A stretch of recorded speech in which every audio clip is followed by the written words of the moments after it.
TFA fam, what is going on? How do you do? Hope you all had great Thanksgivings. Hope you had a nice week. We are here for week 12 prop talk. Tom and I have some of our favorite NFL props to hit you with this week. Tom, I know you have a bunch. You were unable to decide between a lot of them. So I'm going to give you the floor first. Let you get the windpipes warmed up. Hit the folks with your favorite or one of your favorite Week 12 NFL player props. All right. Well, I think this is actually my favorite individual bet here, and I've got the hood up because I've been really dark on the Philadelphia Eagles all year. Oh man, I think we're pulling it back here. I'm gonna go Miles Sanders over 65.5 rushing yards. I think that's a little bit low. That's right, Cody. I'm gonna say nice things about the Eagles and an Eagle, which is really weird, right? I guess Dallas losing on Thanksgiving was just really, really nice. And now all of a sudden, I think the Eagles have a chance to do something based on their schedule. And I'm really sorry, Robbie, but ha, ha, ha, ha, ha. Reverend Corson's always here, by the way, Walito. Come on. But anyway, back to Miles Sanders. Last week, we saw the Miles Sanders that we actually deserve, Cody. We saw it. He went 16 for 94. I know it was only one game, but I was surprised that it only came in at 65.5 for this week as far as his over-under. The Eagles seem to have removed their heads from their asses, and they're actually running the ball a lot. Like, a lot, Cody. Right now, they're almost too much. No, well, I mean, they're winning games, and they're still being efficient. So right now they're running the ball 51.1% of the time, which is second in the league. And if you remember early on in the season where they just refused to run the ball, that says everything that you need to see based on the last 4 weeks. Really weird. Maybe they should listen to fans sometimes about establishing the run, right? In Philly, that's all we've been talking about for years, about wanting to run the ball. So if the game goes how I think it will against the Giants, they'll probably be first in the league against or as far as like running the ball. After the Eagles were embarrassed by the Raiders, they figured out that they need to like tailor that offense around Jalen Hurts' strengths, which is, again, really something weird. It's like a concept that I don't – it's crazy, right? We saw Jordan Howard play really well. Now he's hurt. So even before he got hurt last week, Miles Sanders was the clear number one.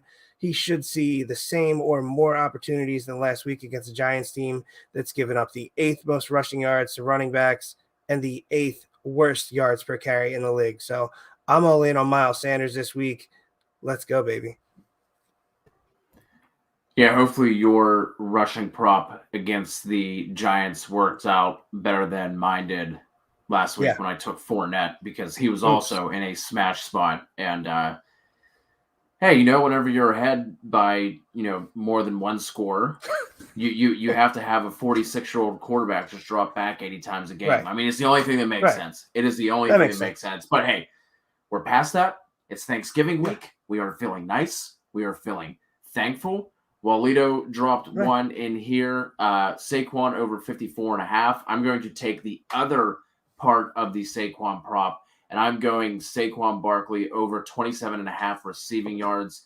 Philly has given up the second most catches and the 10th most yards to running backs on the season. They've allowed running backs like Chuba Hubbard, Leonard Fournette, Josh Jacobs, and the Lions running backs to go over this mark. There was 87 total yards to Lion running backs in that game. Not DeAndre Swift, though. It was the Godwin Igbuke. I think he had 40 yards. Mike Davis came close with 23. And then you add in injuries to Kadarius Toney, Sterling Shepard. The Giants are 6.5-point home dogs. So I like Barkley to hit this. And in Barkley's last 3 full games, he has stat lines of 6 for 31, 5 for 74, and 6 for 43. So I like me some Saquon on the receiving. I don't mind the rushing, but I like the receiving a tick more, like with projected game script and the injuries and everything like that. So Saquon over 27.5 receiving yards. Yeah, and it's crazy that the Eagles are favored by 6.5 points, by the way. But I mean, they've been playing well the last couple of weeks. So I think that receiving one is pretty well based on what you talked about with the game script. My next one, I'm going to go with Keenan Allen, a guy I haven't taken all season, over 72.5 receiving yards. The last 4 weeks, he's averaged 9 for 98, and he's had a 33% target share, man. 33%. With that kind of volume, we should be able to reach that 72.5 number, even though the Broncos have been, really good against wide receivers. Keenan's just on fire.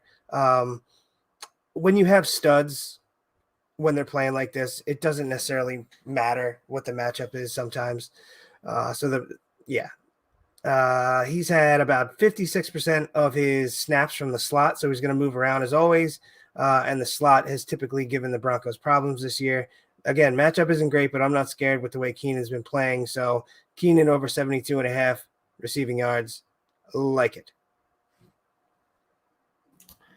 Yeah, I like that one as well. Well, it seems like Walito knows the show sheet that is not existing because we don't have a show sheet. Right? But Mixon, I do have a Mixon one. I'm going with the Mixon under 72.5 rushing yards. He's actually hit this 4 times this year. Pittsburgh has only allowed this 4 times this year. One was to Mixon, but that was also a game that got away from the Steelers. I don't think that happens again this week. The Steelers do rank 9th in adjusted line yards. They are 10th in stuff rank. You also, if you look at this game as a whole, I think the line opened up at 46 or 45.5. That has been bet down to 43.5. That's the lowest total on the week. Both these teams are playing at super slow rates, and especially in the first half. The Steelers rank dead last in seconds per play in the first 2 quarters, and Cincy is at 29th. So I think we just see like a slow, gross game, not a lot of volume, not a lot of plays, because both these teams are also in the bottom half of the league in plays per game, with Cincy all the way down at 29th. Now, I will say one thing that does give me a little bit of pause here is Pittsburgh does give up some bigger runs, right? So he could rip off 2 big runs, then with, let's say he gets a total of 18 carries between those 2 bigger ones that could end up carrying him. But I think with TJ Watt being back, some of the other guys coming back, Minka, the health of that Steelers defense, like I said, just how slow this game and that how low that point total is. I like Mixon on the under here. That's actually a good segue for me too, because you mentioned the big plays that Pittsburgh gives up. The Steelers have allowed the most runs of over 20 yards in the league with 12. Mixon has had runs of 17 yards or more in 4 out of his last 5 games. His over for longest rush is 16.5. He's playing the way we always dreamed Joe Mixon would be playing. And I have another one in this, and I'm going to parlay it. I'm going to go Jonathan Taylor, rush over 17.5. After not hitting that number the first 2 weeks, JT has beaten that number in 9 of his last 10 games. I know you're going to say he's playing Tampa, but it really wasn't a big problem last week when he was playing against the number 1 run defense in the league in Buffalo, and he had 5 touchdowns. So longest rush over 17.5. Mixon, longest rush over 16.5. I have bets on both individually and also a parlay. So I like that one. I will give you I've got a lot. Going on here. I'm just going to give my last one, and I'm going to get out of the way. I'm going to let you and Walito just sit here and talk for 2.5 hours about all the props that you guys like. The last one I like, I'm going to keep it in the AFC North. I'm going Lamar Jackson over 235.5 passing. I think we're going to have all 3 receivers healthy, maybe for the first time or the second time this year. It looks like Marquise Brown's going to be back. Bateman's obviously there. Watkins, Mark Andrews obviously going to be in the fold as well. But if you look at this Cleveland defense just from raw numbers, they look better on paper than what I think they really are. They've allowed the 9th fewest passing yards this year. They're tied for the 10th lowest completion percentage allowed, but they've been helped out by their schedule big time and just some gross games in general. They allowed a total of 36 yards to A-Rob and Mooney week 3. That was the first game I think we saw Justin Fields start and just was an absolute shit show. They allowed a total of 130 to Jefferson and Thielen in that game that there was like 20 total points scored, 84 to the Broncos. And then they had fucking Tim Boyle last week, and they allowed 18 total receiving yards to the Lions. And all that went to Amon St. Brown. So on the positive side, they are 24th in pass DVOA. They've given up this number, the 235.5, in 3 of their last 4 games.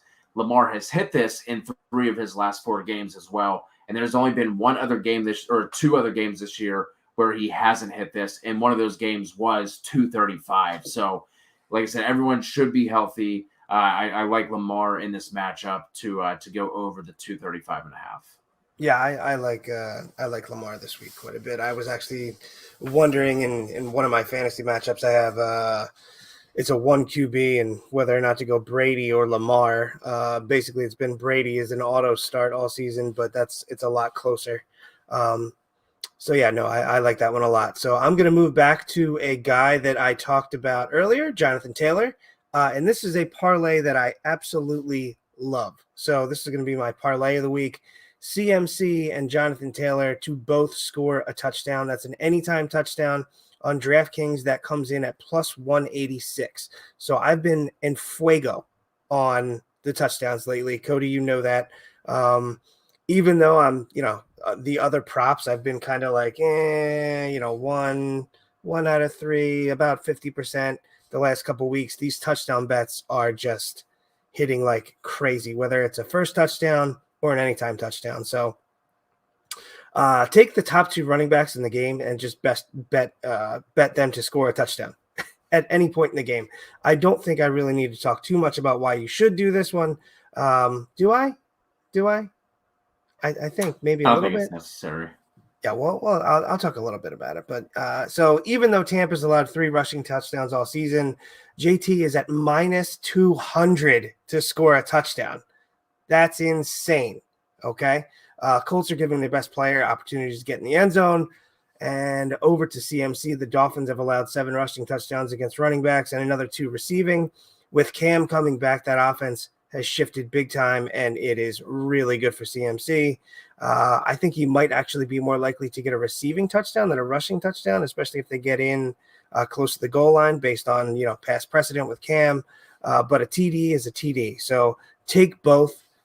Get those really good odds, and just don't talk to me about it because it's going to hit. So also in that game, DJ Moore over 54.5, man.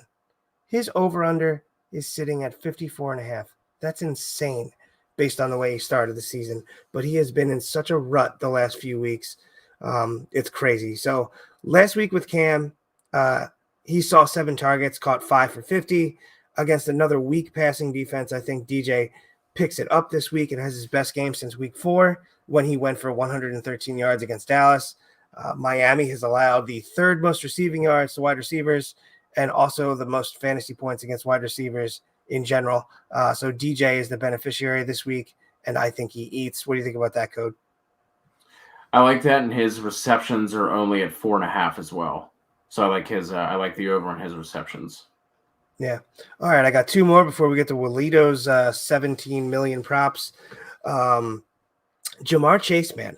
Speaking of wide receivers that have been a rut, the league has adjusted to him, and his over-under is 66.5 after he was coming in the low 80s a few weeks back. So, yeah, after he went for 200 yards against Baltimore, since then he's averaged a paltry 37 yards a game.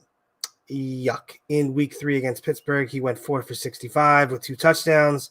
The last 3 weeks, the Steelers have allowed the 7th most receiving yards to wide receivers, and they're giving up 170 yards to wide receivers alone. That's a bit inflated based on that Chargers game that they just played. Mike Williams, Keenan Allen, and Allen Robinson have all topped 67 yards the last 3 weeks against them. And Amon St. Brown, another one you talked about, had 61 yards. So they're close there. So I think Chase gets back on track against your Steelers this week. El Cotorino, what do you think? They're not my Steelers. Oh, they are. They're just the Steelers. The Steelers. Yeah, I don't mind. Like I said, the only thing that Yeah. gives me pause with this game is just how low the total is and how slow both Right. these teams play. But I mean, Jamar's a deep threat kind of guy. He can easily burn. I mean, Joe Yeah. Hayden is questionable as well. And whenever 34-year-old Joe Hayden is your best corner, you know what I mean. And now he's questionable. So I do like that one. So we can jump into. I got one more. Oh, yeah. My bad. Sorry. My bad. All right. So you were talking about how slow these teams play, and I'm sticking in this game again. So I really like this game for some bets, but again, not a ton of yardage bets as I talked about it before. I'm going to go first touchdown bets here, okay? And I'm putting money down on both Najee and Mixon to get the first touchdown. When you have two offenses with elite running backs, you just take both and you hedge, man. They've been hitting a lot lately. JT and CMC are also good bets. Return on these bets are awesome. If you have Bet MGM available, they give you one risk-free bet of up to $25 a week. So make sure you take advantage of that. Nothing like a free bet hitting for $200 10 minutes into the game on Sunday. So yeah, don't forget about these first touchdown bets. Even if you just throw down $5 on something, the odds are really good. The running backs typically are the best bet for some of these. So when you have, again, a matchup with Najee and Mixon, take both, hedge, good to go. Let's get it. Curious what Patty Fry's first touchdown odds are. Patty Fry. Well, I like me some Patty Fry. I I can definitely see one of those Yeah. Just shovel passes. You know what I mean? Oh yeah. One of those little tight end shovel passes to hit that first touchdown when everyone thinks it's going to Najee. Yeah. So it's funny. We're actually here. It's Patty Fry season because he's coming in fourth with the fourth best odds to get the first touchdown at plus 1,000. So that's still a good number. That's still nice. So it's Mixon at plus 500, Najee 600, Chase at 650, and then it's a drop to Patty Fry. So he's above Deontay Johnson at 1,100 and T. Higgins at 1,100 as well. So that just goes on to say how well that dude has been playing lately. Wow. Right? Gotta love it. I wonder what it was, or it probably wasn't even up at that point. But I wonder if Eric Ebron hitting IR had anything to do with that. But let's dive into the weeds. I mean, this could be a 20-minute show, but fucking Walito has a goddamn laundry list of props out here. Let's start with some of the ones that we didn't hit. I mean, you kind of touched on this a little bit with the CMC bet. Over the rushing, over the receiving, over the receptions, total yards, anytime TD. I think all these but one maybe hit for Walito last week, or maybe they all hit. I can't remember, but I know it was. I know it was up there. I know damn near all of them hit, if not all of them. We already talked about Mixon. Yep. This is also one that I like, especially with the news of Calais Campbell probably being out for Baltimore, and on the Friday stream, I believe, Kevin was talking about Chubb's history against Baltimore and how he tends to smash them. So the over 78.5, I do like here.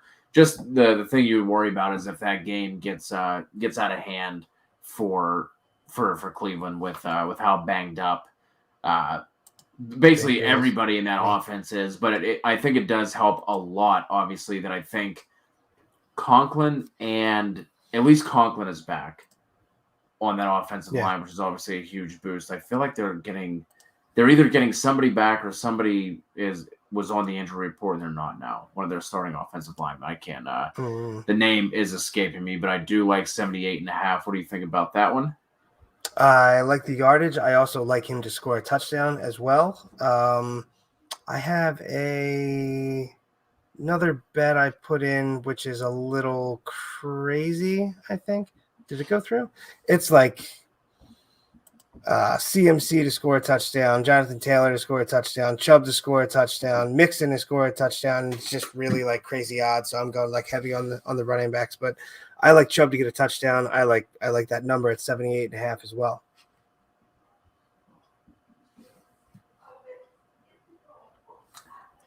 Gibby over 68.5. I'm a coward. I don't trust it. I wonder if there is somebody else lurking that might have some thoughts on Gibson. Oh, really? I don't know. What, like a guest? I don't know. I don't know. It's like Forky. I don't know. Yeah, I don't know. Yeah, I don't know. I tried to make a segue, but it didn't. That did not work out. Maybe is there any way maybe we'll try. Maybe we'll try on the next one. Okay, we could just do it. I feel like it's about to happen. I feel like it's happening. Make it awkward. I feel like it's happening. Oh, he's here. What's up, boys? Hey, man. Having some Saturday night fun. We're talking about Walito's 87 bets, man. What do you think? I know, every week. Like, it doesn't count if you submit 40 million of them, okay? Like, right. You can't be on everything and then be like, yeah, had a great week, crushed it. When you have everything in here. If you bet on everything and you're over 50%, it's still good, I guess. But it's a lot to worry about. Good Lord. Yeah, well, I do like Gibson over 68.5. I do like that. Yeah. Yeah. And I don't know if I've heard because I was putting my daughter to sleep. So I don't know if you guys hit on this one. Okay. But I absolutely love Miles Sanders. Oh yeah, I got it. Yeah. That's my bet of the week there. Okay. That and I love Saquon too. His receiving yardage and his rushing. And that was already El Cotorino. All right. Yep, I hit on the dude. His I think his catches are only at 3.5 as well. His receptions are only at 3.5. Yeah, which, like I said, with the injuries they have, the projected game script, Philly giving up, like I said, second most catches, only the 10th most yards though. So like 3.5 just feels like a smash for Barkley there. Godwin over 77.5 receiving.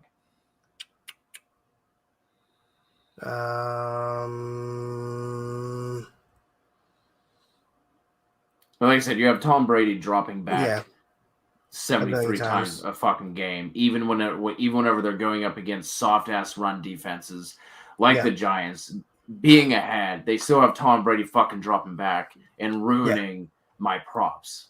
So I mean, 77.5. I know Mike Evans was on the injury report earlier in the week. I guess he was having some back issues, some back spasms.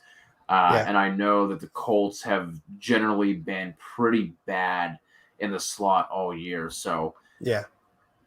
So Tom, this is one that go ahead. No, I was just going to move on. But were you going to say something about Godwin? Yeah, I mean, he hasn't hit this number the last 2 weeks. The 2 weeks before that, so it's like 2 out of 4, 2 out of 5, 3 out of 6. This is basically a coin flip. That's what Godwin has been all season with his receiving yards. I don't like coin flips. That's pretty much like right in line with what he's averaging on the season. He's averaging 78 receiving yards a game on the season. Right. So Pittman over 69.5. Tom, this is one that me and you were talking about in our Voxer chat a little bit earlier. This was at 65.5, I believe. So that's jumped up 4 yards just like over the past day. Pittman really hasn't had a big week in what feels like for a while. And obviously some of that is game script because Jonathan Taylor has just been snatching souls on the football field. But I don't know how I feel about the 69.5. Nice. You don't like the half, do you? Again, he's 3 out of 5. Dude, it's basically a coin flip again. And whenever I took, I thought I was gonna. I almost went 0 for 3 last week, I think. Or was that? No, because last week was the You went JT 1 for Smash 3. week. Yes. The week before when I took Pittman, it was again around that 65 and a half, and that did not look good. And then there was that fourth quarter catch that went for like 32 yards to put him over and just saved my ass. So yeah, I mean it's fine. I don't love it. Probably just gonna stay away from that. If I could have got it at like the 65 and a half, 64 and a half that it was sitting at earlier in the week, I would have been way more likely to take it then. Yeah, no, it's a coin flip. It's just like Godwin. It's in line with what he's been doing all season. What do you think, Kev? This was going to be tough because the matchups he's going to see primarily Jamel Dean in this game, and Jamel Dean has actually been their best corner. Pretty good. Yeah, allowing a 42.6 passer rating, only a 46.5% completion percentage on the season. So this is one of the tougher matchups. Now, they do move him around, so he's going to see some of the other corners like Mike Edwards and Sean Murphy-Bunting in this game. So, I mean, those are, the Sean Murphy-Bunting is a much better matchup for him than what Jamel Dean is, and they're not going to shadow. So, I think he could get there. And I do think this is probably a good game script. They're not going to be able to just run the ball like they did the last couple of weeks. And so I probably would go over that. How do you guys feel about Cooks? I mean, of course, Walito. I think Walito's still going to bet DeAndre Swift over, even though he's not playing this week, or even though I guess he already played. He already played. But damn it, fuck it's that it's joke okay. up. Damn this is a smash over on this. Ooh. Do you like both? Do you like one over the other? Yeah, both. All right, so get in there and do a same game parlay on there. It'd be nice. What about in the same game, Elijah Moore, 55 and a half? Yeah, so this is one that I looked at, and Elijah Moore is just playing awesome. So the only thing that gives me pause about this is Zach Wilson returning. But I don't think that's I don't know. I don't know. It's so crazy to say. To be honest with you, like we've seen him produce with like every quarterback that they have. Yeah. And he has produced, but I don't know. Like Zach Wilson, it's just looked lost. Terrible. Yeah. Earlier in the year, and so I just don't really know what to expect from this game. So to me, I wouldn't even mess with that. Like I wouldn't want any part of it. That's the same thing I did, because I went into it thinking, all right, I want Elijah Moore, and then I was like, oh, Zach Wilson, damn it. So I'm staying away from it, even though Elijah Moore has been balling out the last couple of weeks. I feel like it's going to be one of the ones that either smashes or he ends up with like 27. Yeah, 3 for 12. Yeah. I think it's going to be one or the other. I don't think it's going to be one he comes in at like 51. Yeah. But to your neck of the woods, Thomas, Devonta Smith, 56 and a half. Yeah, no, Devonta's been playing really well. Again, they're running the ball almost 50 or over 50% of the time, but Devonta is still, getting a ton of targets.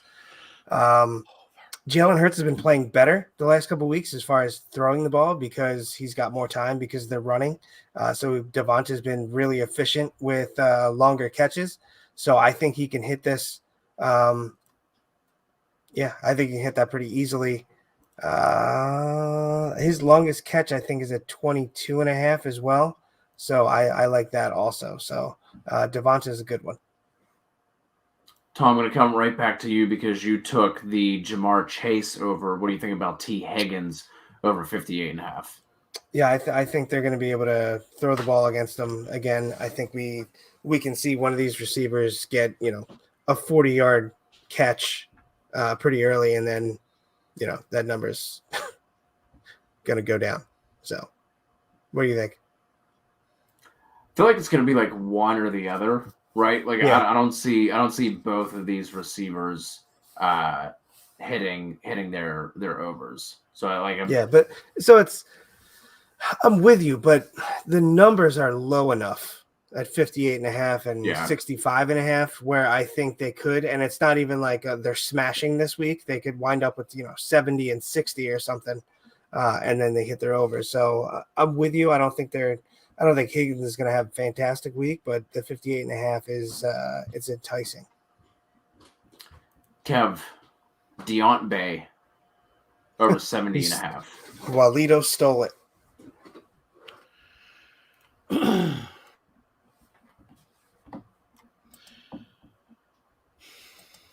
Kev? Yeah, I'm taking the over on that. Okay. Yeah.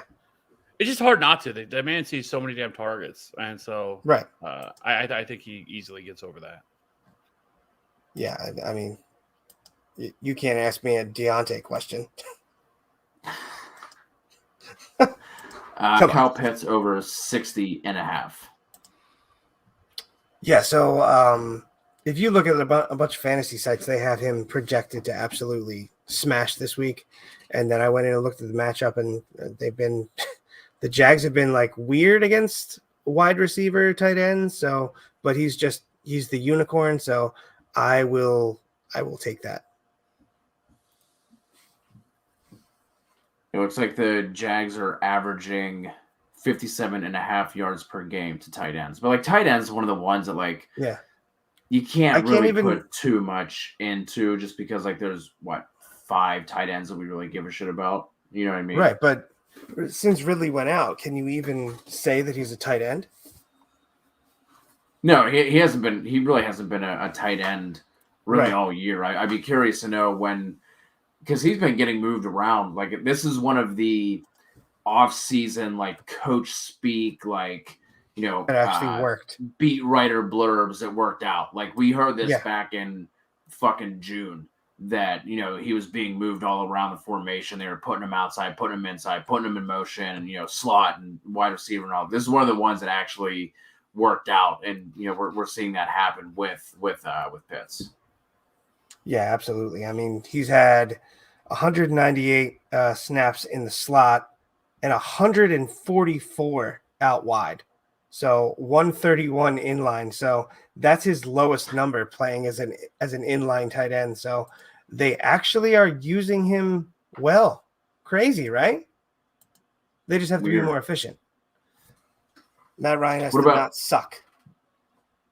What about Rude Jude over 51.5? Can't ask me a Judy question, man. Go ahead, Kev. I think this one's close. The Chargers have been really good against the pass this year, and I think it really depends on what type of game script we get here. Because some positives are the Chargers are top 5 in terms of pace of play, whether it's neutral game script or playing from ahead, and so they're I think they're in their top 5. And so they're a team that's going to want to move the ball. And if they can get a lead here, it's going to force Denver to throw the ball. And with how quickly their pace of their offense, I think this could bode well for Jerry Jeudy.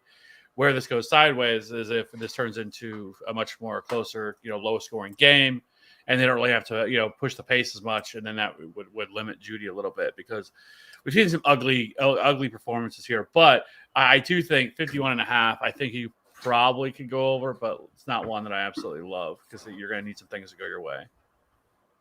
Yeah, but Judy's like the archetype of receiver that has done well against the Chargers. Like Jefferson smashed them. CeeDee Lamb early in the year went for like 80.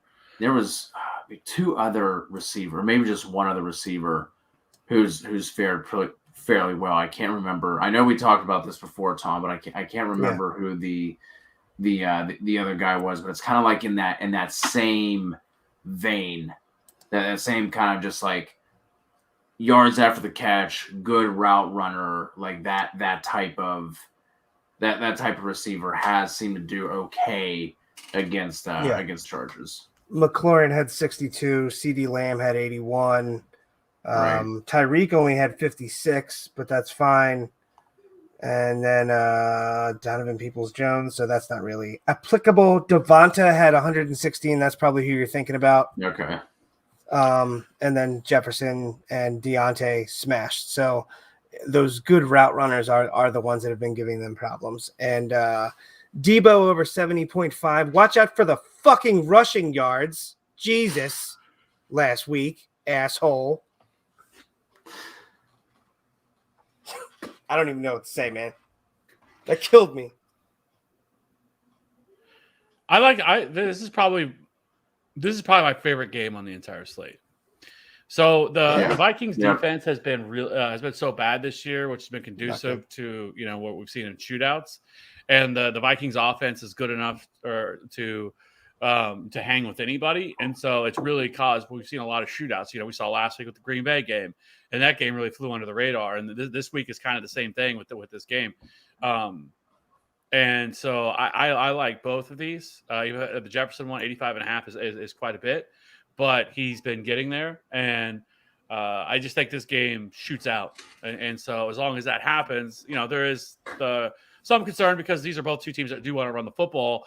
But, if the Vikings get down early or get a lead early, because I'm not really worried about the 49ers defense. I think they're very average defense. So I think both of these you feel okay about taking both these in the over. Yeah, and another one, Brandon Ayuk, I was looking at as well, 54.5 now that he's alive again. So that's a decent one in this game. Yeah, I would love all the pass catchers here from the 49ers. So yeah. I hope they release an Elijah Mitchell prop once, if he's verified that he's in. He's a game time decision, but they are going to be missing a lot of pieces on that defensive line. Obviously, Danielle Hunter already on IR, Michael Pierce on IR, Dalvin Tomlinson is out for this game, and obviously Everson Griffin is not going to be playing either.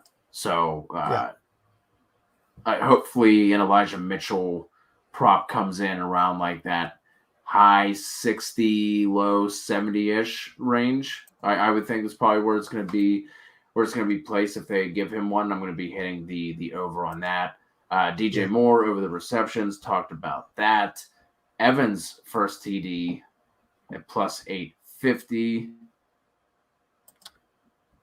Yeah, I mean, I don't mind it. I mean, the Eagles have been so fucking bad against the tight end position this year. No, he said Evans, not Ingram, right? Oh yeah, I was as soon as I saw that, I was thinking Ingram. Whatever Ingram's is, I would take the over on Ingram because it's low. That's one that I was looking at as well, 38.5. Yeah, The Philly has been destroyed by every tight end this year. So they have been. They cannot stop. But then you look at Ingram's stat lines, and I think he's hit that number twice or something. Yeah, but the thing I think where it helps though is the players that they're going to have out. I mean, they're not going to have Tony, they're not going to have Sterling Shepard, so that really takes away whatever they have in the slot. And so you have to feel like that Everett Ingram is going to be involved here because they just don't really have anybody. So what about Mike? So what about Mike Evans' first touchdown? I mean, I mean, the Colts secondary is terrible. Yeah. And so this really isn't a bad, him and Godwin, I think, are both in play. Yeah, if you're going to go, if you're going to bet this one, go JT and then Evans / Godwin for your hedge, because you make enough money on that where you can put 2 or 3 guys in there and you'll be good to go. Always JT, though, at this point. Yeah. Dude's a monster. We have one more question here. Now that we're finally done with Walito's scroll, Lupe wants to know: has Dylan in the starting spot right now? Heard Jones might play. If he plays, should I still start Dylan or replace him with either Eli or Gibby? Well, you're going to be in luck because with that being a 3:00 game, you're going to have time to make the decision with Elijah Mitchell and Gibson. Is Gibson 4? Should be. I believe so. If not, Gibson definitely is because they play Monday night. Oh, yeah. Okay, that's a good one. And then Mitchell's a 4:00 game. So, yeah, that's nice. Would you start Dylan if Aaron Jones is playing over Gibson? Because I have a feeling Mitchell's third for me in that line. If Aaron Jones plays, then Dylan would drop to third. You don't feel nearly as great about it with the possibility of Aaron Jones playing.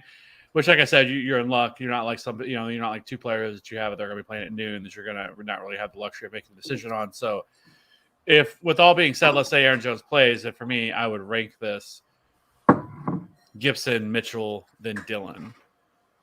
But Gibson and Mitchell are both very close for me. Yeah. I want to lean Mitchell just because like I feel like there is a Seattle smash coming at some point. You know what I mean? And like Gibson has like outside of like week 1, he hasn't been running like the routes or getting the targets that we want to see. Like I feel like that there's a Russ Wilson, DK, and Tyler Lockett just go off at some point. And if that would happen to happen this week, yeah, Ron saying he has the finger thing. Yes, he does have the finger thing. I believe that is the medical technical term for it. Finger thing. Yeah, but if he plays, basically Shanahan said that, like, as long as Mitchell feels comfortable. So I'm assuming if he feels comfortable, like there's probably not that high of a chance of like a re-aggravation, right? Yeah, I mean, for that risk there, I think Gibson is the safer play. Yeah, Gibson's fine too. Gibson's fine too. Because they're but like yes, Kev said, they're really both close. Both those guys over Dillon if Aaron Jones does play. That's nice that you have. Do you think Aaron Jones plays? What do you guys think? What is your guys' thought on it? I don't think he does. I don't think it makes sense, but they have a bye next week. No, do they? No, yeah, they have a bye next week. Yeah, they do. So I mean, I don't think it makes sense to play him, especially because AJ Dillon has been playing well. So give him 2 more weeks.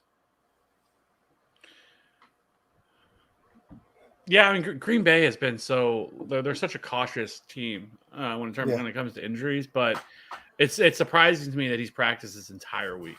Yeah, and so that's why I lean more towards I think he very well could play because he has practiced all week, and which that I wasn't really expecting that. I didn't think he would be back, but I don't know. And all the reports said that he's looked amazing, and I could see.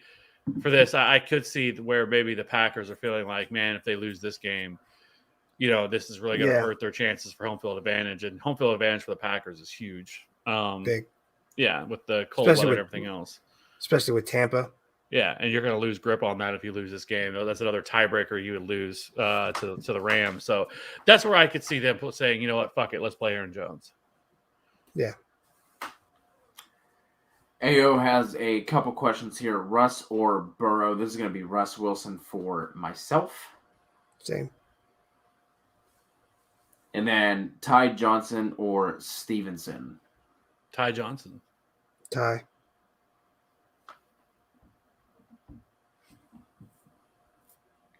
Michael Carter going on the IR. Michael Carter going on the IR right now is really screwing up my prop bet for him to hit I think 550 rushing yards on the season, dick. Yeah, a lot of my totals have been blown up in smoke. So like I did have Washington over their win total, and they were the first one to cash from all of them this year. So I did have that one, but everything else is just fucking blown to smithereens. I had Washington over 8.5. I also had Washington to win a division. Those are obviously just fucking horrible. Put up in flames.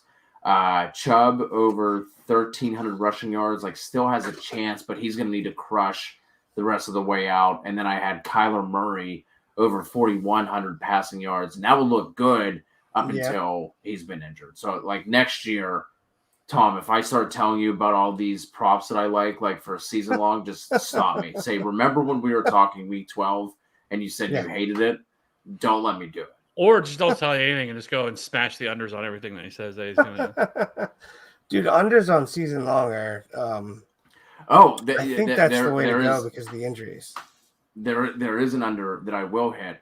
Robbie Anderson under 81.5 receptions. Yeah. Watch him just explode for the next 5 or 6 weeks of the season, just getting 8 or 9 receptions every single game. I know. Yeah, I could. I'm gonna hit Devonta Smith pretty soon. That was at 775. He's already got 66 or something like that. And I think you can still hit the Michael Carter one. He's at 430 rushing yards. Yeah, Yeah, I can still hit it. Just put a little damper on it. And then I have Deontay too at 83.5 receiving yards and CDs, whatever. We don't got to talk about them all again. Last one here from Anthony. We'll get out of here on this one. T. Higgins or Hollywood? Hollywood. Seems like Anthony's worried about Hollywood. Limited practice all week this week. Obviously didn't play last week. How do we feel on this one? Hollywood. I feel good. Going Hollywood as well. Like I said, limited. Seems like he's going to be back. He did get in that limited practice on Friday, but ultimately wasn't good enough to go. And then, whenever Lamar was out, I'm sure that just put the kibosh on everything. So I would go Hollywood there, Anthony. I would not be worried about it. Yeah, and make sure you have a backup just in case something silly happens for that game. Yeah, but he should be fine. So I think he should be good to go with that. So I think I saw something from Schefter saying that he's expected to play as well. So yeah, I think somebody asked Sammy Watkins about all of them like playing together and being healthy, and he said it's time for us to put on a show. So when Sammy says it, the Lizard King, it's about to go down. So yeah. Appreciate you guys joining us for another week of props. We do have the Discord where I'm sure Tom's going to come up with some extra ones. I'll come up with some extra ones that we can throw in there. We also just talk regular bets as well. One of the ones that I love this week that I talked about in the Discord was the Bills -6. That line did not make any sense to me. I thought they should have been a little bit higher, and obviously they smashed. So come join the Discord. We will be going. Kev will be going live. Do you have anyone with you? You're rolling solo. Riding solo. Oh, booze up, solo comes, side to side. Well, there you go. Does anybody else really need? I mean, that's people come for my takes. I mean, you know what I mean.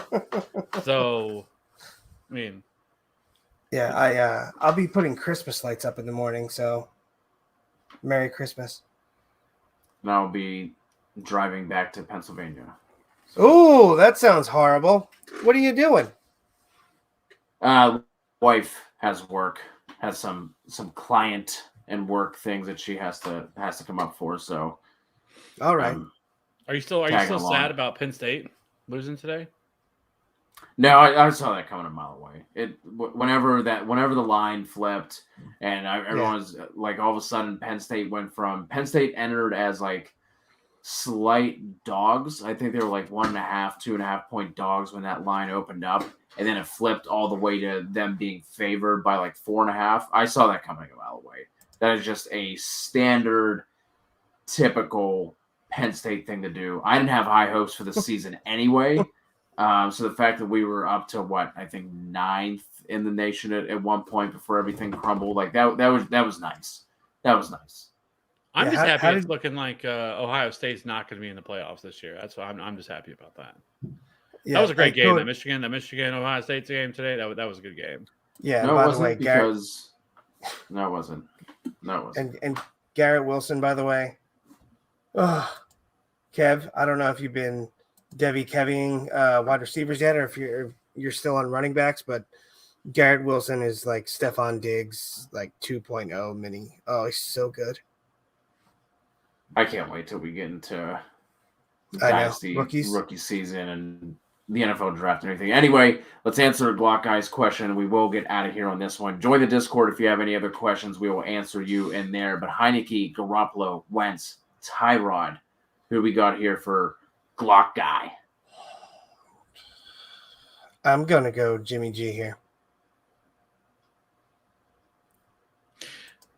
I don't hate that.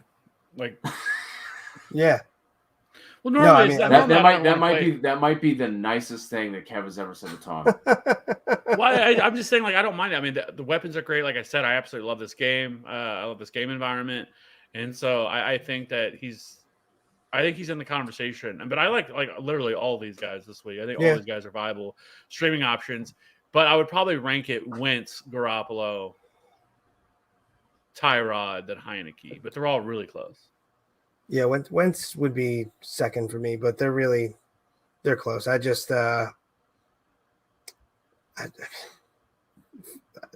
Garoppolo, I guess. You can talk me into Wentz based on how Tampa's secondary is too and possible game script, but I think Garoppolo is going to throw a bunch against the Vikings.